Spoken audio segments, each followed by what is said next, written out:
CBSE ने अभी ये जो कोविड-19 पैंडेमिक है इसकी वजह से कुछ टॉपिक मैथमेटिक्स में, अभी मैं क्लास 10 का बता रहा हूँ, वैसे मैं 9th का 11th का 12th का सभी का बताऊंगा, अभी मैं 10 का बता रहा हूँ। क्लास 10th में टॉपिक जो है वो रिमूव कर दिए, केवल टॉपिक रिमूव किए, ध्यान रखिएगा। मैथमेटिक्स 10th की बात कर रहा हूँ, 10th में केवल टॉपिक्स रिमूव किए हुए हैं, कोई चैप्टर रिमूव नहीं किया है। तो इसलिए आपको पढ़ाई पूरी करनी है। बाकी सब्जेक्ट्स में टॉपिक की जगह पर चैप्टर भी रिमूव किए हुए हैं, जैसे सोशल स्टडी, हिंदी, इंग्लिश, है ना। लेकिन नॉर्मली साइंस और मैथ्स में आप अगर देखें तो साइंस में भी थोड़ा रिमूव किया हुआ है, लेकिन टॉपिक ऐसी तरीके से मैथमेटिक्स में भी केवल टॉपिक रिमूव किए हैं। जैसे कि अगर हम सबसे पहले चैप्टर की बात करें रियल नंबर, तो रियल नंबर में हमारे पास अगर आपको पता हो तो दो चीजें थी। एक था यूक्लिड डिवीजन लेमा यानी यूक्लिड डिवीजन एल्गोरिथम, और दूसरा था arithmetic fundamental theorem of arithmetic. तो इसमें उसने केवल रिमूव किया यूक्लिड्स डिवीजन लेमा, क्योंकि देखो यूक्लिड्स डिवीजन लेमा का दो यूज थे। एक तो था प्रूव करना, हाँ, लेकिन उसके क्वेश्चन नॉर्मली बच्चों को टिपिकल लगते हैं, नॉर्मली उसके क्वेश्चन बोर्ड एग्जाम में पहले भी नहीं आते थे। तो एक तो यूक्लिड्स डिवीजन लेमा को यूज कर दी, रिमूव कर दिया, है ना। तो यूक्लिड डिवीजन लेमा रिमूव किया। अब यूक्लिड डिवीजन लेमा रिमूव किया, इसके बाद इसमें और कुछ भी रिमूव नहीं है, तो केवल यूक्लिड डिवीजन लेमा यानी कि आप 1.1 एक्सरसाइज को आप समझ सकते हैं कि वो रिमूव्ड है। दूसरा पॉलिनोमियल चैप्टर है।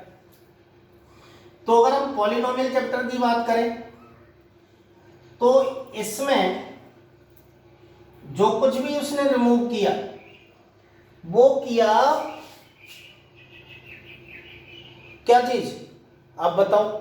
उसमें रिमूव किया हुआ है डिवीजन एल्गोरिथम ऑफ पॉलिनोमियल। तो डिवीजन एल्गोरिथम ऑफ पॉलिनोमियल का कोई यूज था ही नहीं, क्योंकि ऑलरेडी वो बच्चा डिवीजन करना क्लास 9th में सीख जाता है। तो वो जो लॉन्ग डिवीजन से जो पॉलिनोमियल को डिवाइड करते हैं ना, वो इसमें आपकी नहीं है, यानी कि वो px is equal to gx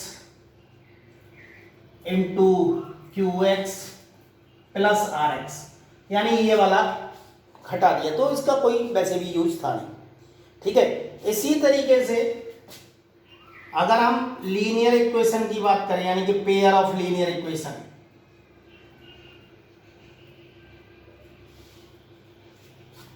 pair of linear equations in two variables, अगर हम इसकी बात करें तो इसमें बहुत सारे मेथड्स हैं। एक तो ग्राफिकल मेथड है, ग्राफिकल मेथड है, हाँ। इसके अलावा एल्जेब्रिक मेथड्स हैं, उसमें सब्स्टिट्यूशन, एलिमिनेशन, क्रॉस मल्टीप्लिकेशन। तो उसने केवल क्रॉस मल्टीप्लिकेशन को हटा दिया। तो ये क्रॉस मल्टीप्लिकेशन मेथड एक्चुअली क्या है कि इसकी जरूरत जो है 11th क्लास में फिर दोबारा पड़ती है मैट्रिक्स वगैरह में। तो क्रॉस मल्टीप्लिकेशन मेथड हटा दिया अभी, तो वो बाद में बच्चा कर सकता है। वैसे भी क्या है कि उनको भी पता है कि ये वाले टॉपिक, क्योंकि कभी भी जैसे अगर क्वेश्चन आता है बोर्ड में, तो अभी तक का रिकॉर्ड है कि नॉर्मली किसी पर्टिकुलर मेथड से क्वेश्चन सॉल्व करने के लिए नहीं आता। आपको केवल क्वेश्चन करना है, वो कहेगा solve for x and y. तो solve for x and y you can use whatever you want to use, which is the appropriate methods, which is conventional method for you। जो आपको कन्वीनियंट लगे वो convenient method आप use कर लो, उससे आप कर दो, ठीक है। इसी तरीके से क्वाड्रेटिक में, अब क्वाड्रेटिक में थोड़ा सा इसने कंफ्यूजन कर दिया कि क्वाड्रेटिक इक्वेशन में क्या रिमूव किया, बच्चे कंफ्यूज हो जाएंगे। तो वो कंफ्यूजन दूर करने के लिए मैं बता देता हूँ, क्वाड्रेटिक इक्वेशन में केवल वर्ड प्रॉब्लम वाले जो क्वेश्चंस हैं वो रिमूव है, वर्ड प्रॉब्लम्स नहीं आएंगी। यानी उसमें इसने लिखा, क्या लिखा, situation problems based on equation reducible to quadratic equations. तो जो उसमें जो रिड्यूसिबल है केवल वो नहीं आएंगी। तो क्या होगा, उससे क्या फर्क पड़ रहा है, उससे कोई फर्क नहीं पड़ रहा, ठीक है ना। अब इसके अलावा अगर हम बात करें तो आते हैं हम, ये तो आप देखो यूनिट वाइज, अगर ये बात करें तो ये यूनिट 1 है, यूनिट 1, ये यहाँ पर ये यूनिट 2 यानी कि ये अलजेब्रा है। इसके बाद यूनिट 3 की अगर हम बात करें, इसमें कोऑर्डिनेट ज्योमेट्री है। यूनिट 3 कोऑर्डिनेट ज्योमेट्री, तो कोऑर्डिनेट ज्योमेट्री में केवल एरिया ऑफ ट्राइंगल, एक फॉर्मूला है एरिया ऑफ ट्राइंगल फाइंड करने के लिए। तो एरिया ऑफ ट्राइंगल, तो अगर वो फॉर्मूला वैसे भी बच्चों को बहुत बड़ा लगता था, क्वेश्चन में बड़ी दिक्कत होती थी, तो उन्हें लगा कि ये तो कोई काम का है नहीं, वैसे भी उससे ऐसा कोई खास फर्क नहीं पड़ रहा, तो वो उन्होंने हटा दिया। ठीक है, ये तो हो गए आपके यहाँ तक कोऑर्डिनेट ज्योमेट्री तक आपकी 3 यूनिट्स कवर हो गई। अब चौथी यूनिट में है ज्योमेट्री। अब ज्योमेट्री में क्या किया उन्होंने, ज्योमेट्री में क्या किया कि ज्योमेट्री में सबसे पहले लिया ट्राइंगल्स। ट्राइंगल में आपका चैप्टर जो है वो सिमिलर ट्राइंगल है। अब सिमिलर ट्राइंगल में क्या करना है, सिमिलर ट्राइंगल में केवल इतना सा किया कि जो टॉपिक्स जो रिमूव है, तो अब आपकी आ गई यूनिट 4। इसमें जो रिमूव किया वो आपका ट्राइंगल में रिमूव किया। तो ट्राइंगल में कुछ खास रिमूव नहीं है, आपको ऐसा लग रहा हो ट्राइंगल्स में बहुत कुछ रिमूव है, कुछ भी रिमूव नहीं है, केवल आपकी 2 थ्योरम, एक तो ये प्रूव करने, क्योंकि पहले 4 थ्योरम में से ऑप्शन आता था, अब 2 थ्योरम में से ऑप्शन आएगा प्रूव करने के लिए। सबसे पहले एरिया थ्योरम, एरिया थ्योरम अब जो है वो प्रूव करने के लिए नहीं आएगी, और दूसरी कन्वर्स ऑफ पाइथागोरस नहीं आएगी। तो दैट मीन्स इसका मतलब इसमें कोई खास ज्यादा फर्क नहीं पड़ा।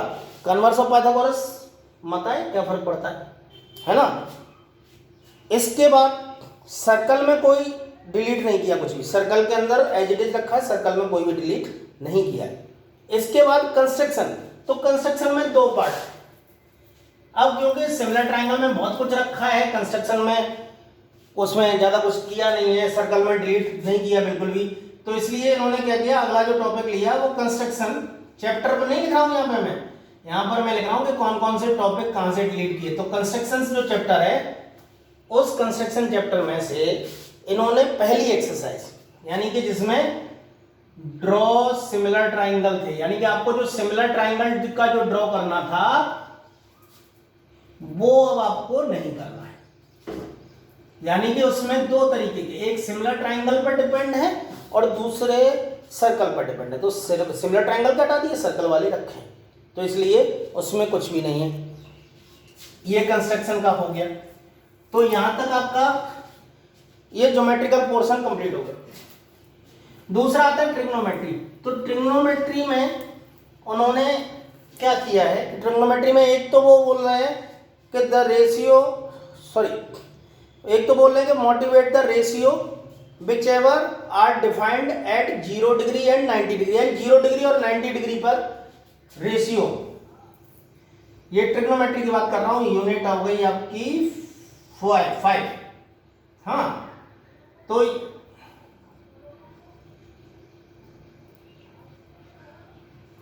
ट्रिग्नोमेट्री में क्या किया है कि ratio of 0 degree and 90 degree, केवल ये हटाया। ये कोई ऐसा कोई टॉपिक था ही नहीं, ज्यादा सिंपल। एक जो हटाया वो आगे हटाया क्या, trigonometrical ratio of complementary angle, वो वैसे ही बच्चों को बहुत टिपिकल लगता था।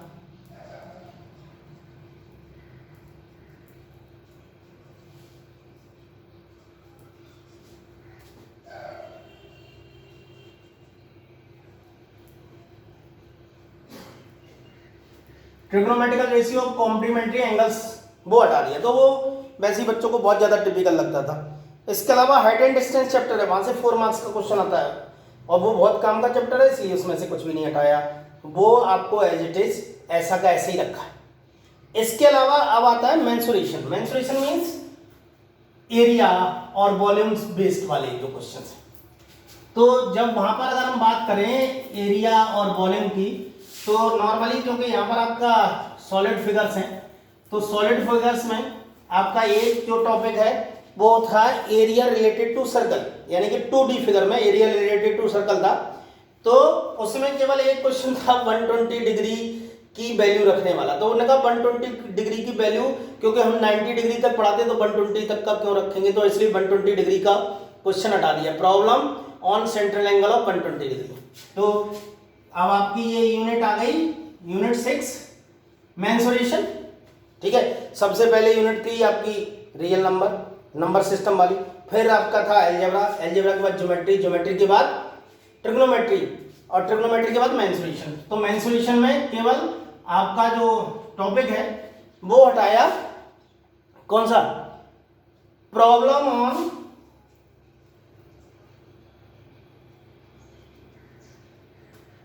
सेंट्रल 120 डिग्री, 120 डिग्री एंगल का जो सेंट्रल का था वो हटा दिया, तो उससे कोई खास फर्क नहीं पड़ने वाला। इसके अलावा जो अगला टॉपिक इसमें जो हटाया है वो हटाया फ्रस्टम ऑफ कोन। ये थोड़ा सा नहीं हटाना चाहिए था, फ्रस्टम ऑफ कोन, क्योंकि ये नया कॉन्सेप्ट था, बच्चे को पता होना चाहिए फ्रस्टम ऑफ कोन। लेकिन क्या कि बच्चे उसके फॉर्मूले थोड़े बड़े हैं तो बच्चे थोड़े कंफ्यूज होते हैं। दैट मीन्स वैसे उसमें कोन, सिलेंडर, स्फीयर, हेमिस्फीयर, हाँ, क्यूबॉइड, क्यूब, वो सारे कुछ हैं। केवल कोन का एक था कि कोन को जब हम ऊपर का उसका शार्प एंड रिमूव कर देते हैं तो जो बचता है वो फ्रस्टम होता है। उस पर डिपेंड क्वेश्चन थे, तो वो नहीं है, कोई दिक्कत नहीं। ठीक है, तीसरा, अब इसके बाद जो अगला है वो है यूनिट 7, वो है स्टैटिस्टिक्स।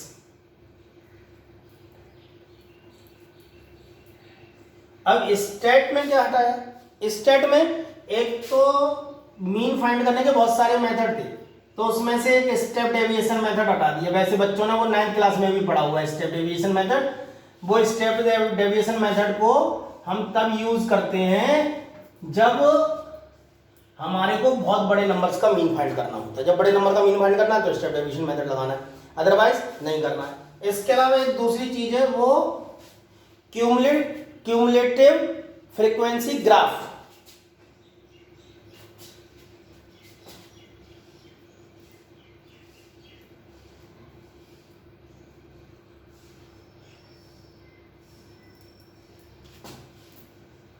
क्यूमुलेटिव फ्रीक्वेंसी ग्राफ हटाया है।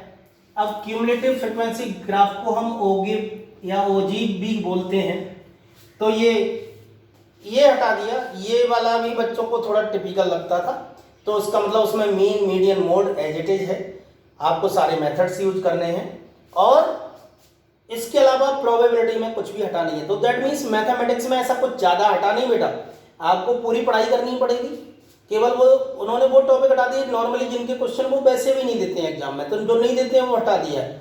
बाकी सब्जेक्ट्स में हटाए तो आप उनके हिसाब से करिएगा, लेकिन इसमें तो आपको पूरा करना पड़ेगा। ठीक है बेटा, थैंक यू वेरी मच।